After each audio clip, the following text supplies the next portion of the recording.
My name is Tarinder Kalsi. So in this video, we'll be discussing few terms related to information security. So it would be like getting started with information security through the basic terms we'll be discussing. So without wasting any time, let's get started. Now in this video, the terms we'll be discussing about is data, information, threat, vulnerability, risk, and Infosec. These are common terms in the domain of information security. So we'll just try to understand what each of these terms actually means in a simple and easy way. So the first term is data. Now what exactly is data? It's a raw, unorganized fact which needs to be processed. So it could be anything. It could be something raw facts. Facts like, let's say, in a hospital, number of patients. So just the number of patients would be a raw fact. There should be more information about the patients, what type of patients they are, what are the diseases, and so on. But if we are just talking about a number of patients, that would be a raw fact. So that is something called as data. The data can comprise of facts, numbers, observations, perceptions, and so on. So it could be just numbers. As I said, the hospital has 20 patients. That is a data. But what does that number refer to? We don't know. So data alone is meaningless and it has no significance. Just telling someone that there are 20 patients would not be making any significance. But if those 20 patients refers to something specific, or if we're talking about some specific details about those patients, then it would be having some meaning.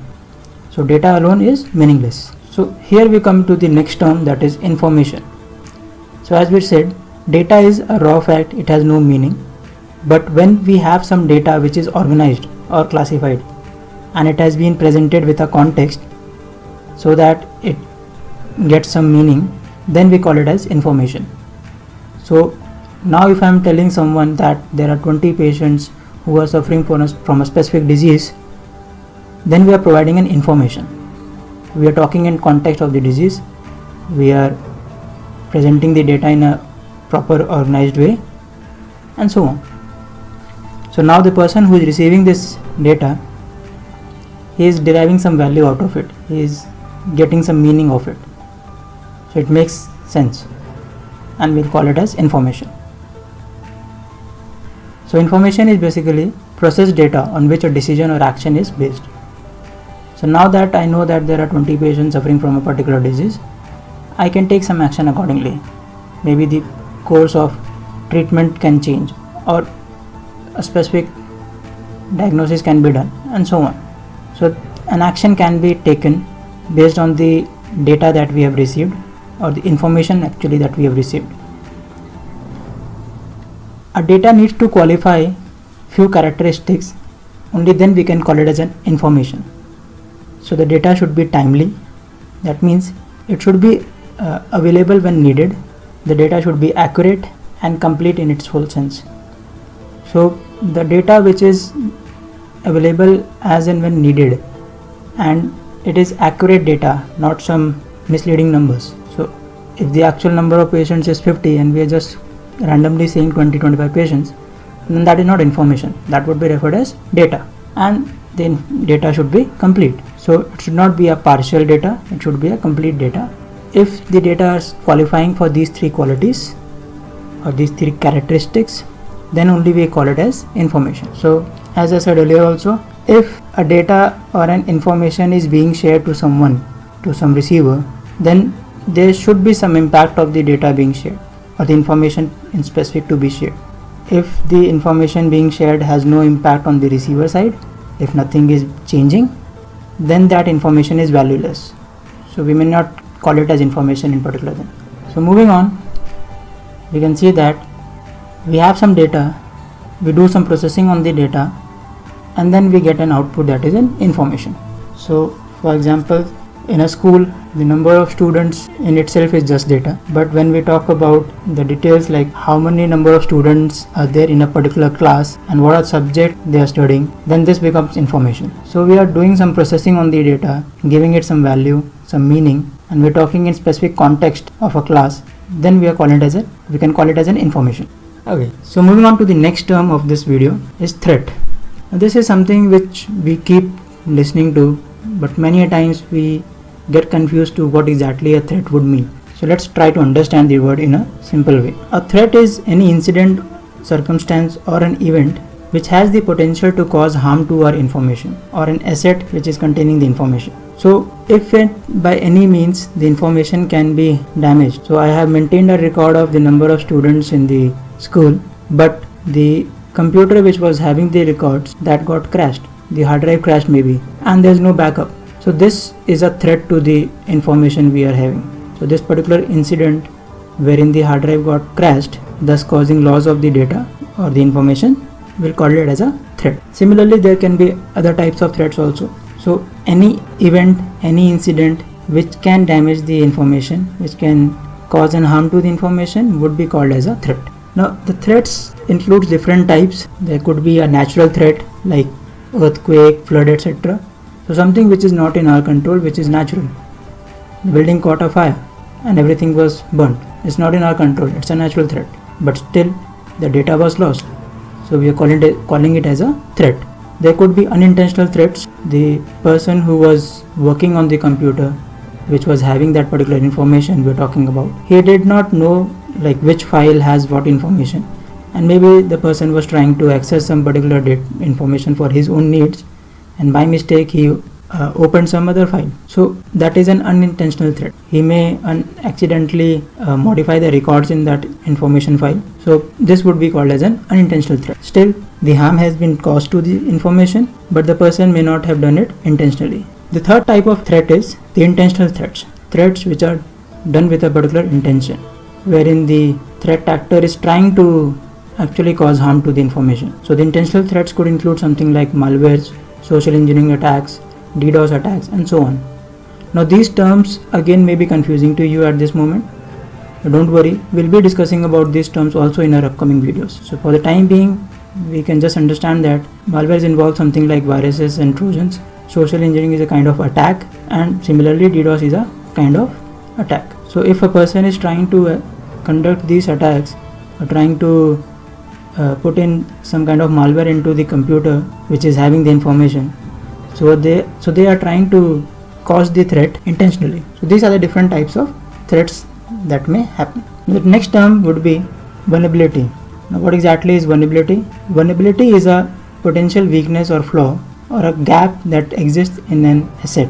The asset could be a software or a hardware. So the asset that is containing our information, asset for our case would be the computer, it could be a software containing the data inside it, and so on. So any asset which has that information which is critical to us, if it has a potential weakness or there is some configuration gap or something like that which could be exploited by the threat to gain unauthorized access, then it would be called as a vulnerability. So as I said, if the computer is having some information which we don't want anyone else to access, but since the password was not set on the login screen, anyone could get an easy access to the information, then this is a vulnerability. Not having a password would be a vulnerability for this particular case. Or if the password was set but it was a very weak password, something that could be easily guessed, password like 12345, anyone could guess it, so that again is a vulnerability, having a weak password. So similarly, there could be other scenarios also wherein we have the information somewhere, but since we did not have proper measures in place, the attacker or the person who was trying to gain unauthorized access got the access very easily because of the weak security measures in place. So those weak security measures would be called as vulnerabilities. Now if we want to ensure continued security of an asset or the information, it is very essential to identify the vulnerabilities before any threat exploits it. So before the attacker finds the vulnerability, it is essential that we ourselves identify those vulnerabilities so that we can fix them. As we say, like before they do, we do it. So identifying the vulnerabilities is actually the first step to containing your risk. Okay. Now what exactly is risk? We'll talk about risk in the next slide, but for the time being what we know is, if we want to minimize the risk on the information, or we want to make sure that the information is not lost or not harmed, then it is essential to identify the vulnerabilities as soon as possible. So let's move on to understand what exactly risk means. Now risk is the potential harm that can be caused to an asset or the information inside the asset if a particular threat exploits a vulnerability. So as we said, if I am having some information inside my computer which is supposed to be very secure, it should not be accessed by anyone else. So what will happen if someone got an unauthorized access to the information? They could either steal the data, they could modify or delete the records, and so on. So the overall harm that can happen stealing the data, modifying or deleting the data or the information. These are the harms. So this is a risk for this particular case. An attacker, if they identify a vulnerability or the threat identifies a vulnerability, exploits a vulnerability, they get access to the information and then they can cause a harm to the information. So this overall thing is called as risk.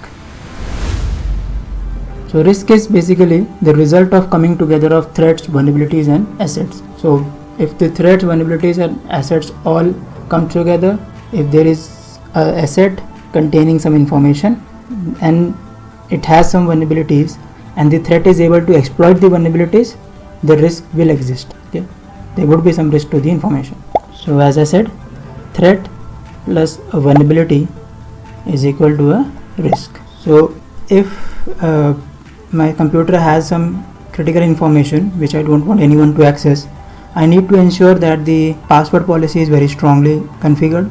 The password which is configured for the computer is a strong password which no one can guess, which no one can bypass. So if there is no such vulnerability in terms of password policy, then even if the threat exists, the risk may not exist. Okay.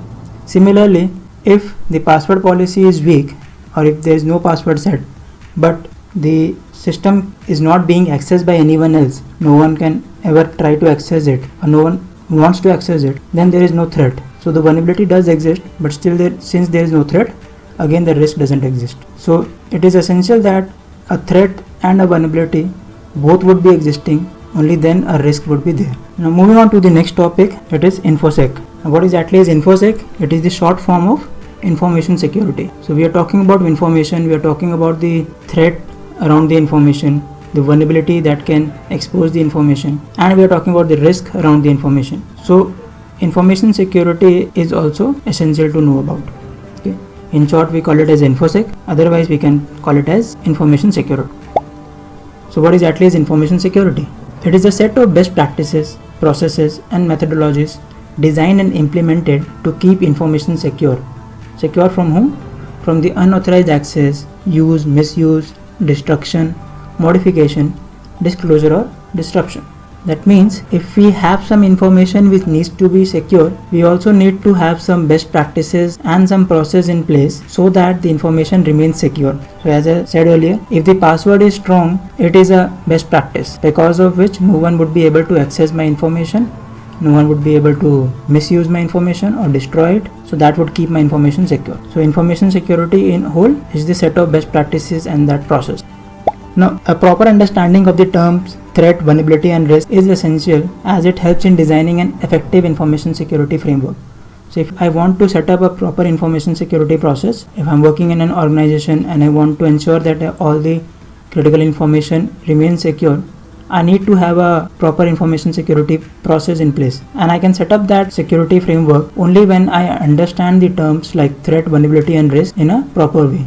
I should not get confused between these three terms, which normally happens. So threat is something, vulnerability is something else and risk is something else. So we need to understand each of the term individually and also in context of each other to have an overall understanding about what needs to be secured and how, so that we have the best information security framework in place.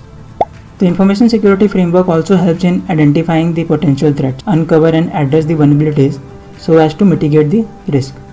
So if we have a proper security process or the Infosec process in the organization, it would actually help us to identify what could be the potential threats to the information. So if I am having a computer which contains some critical information, the security process, the Infosec process would help me in identifying the different threats that may exist for my information. It will also help me to identify the vulnerabilities that may be existing in the computer environment, and then we can fix those vulnerabilities, we can address them so that the overall risk that was existing for the information would be mitigated. These terms are interrelated. A proper understanding and a proper security framework or the information security framework helps in minimizing the risk and to some extent actually mitigating the complete risk.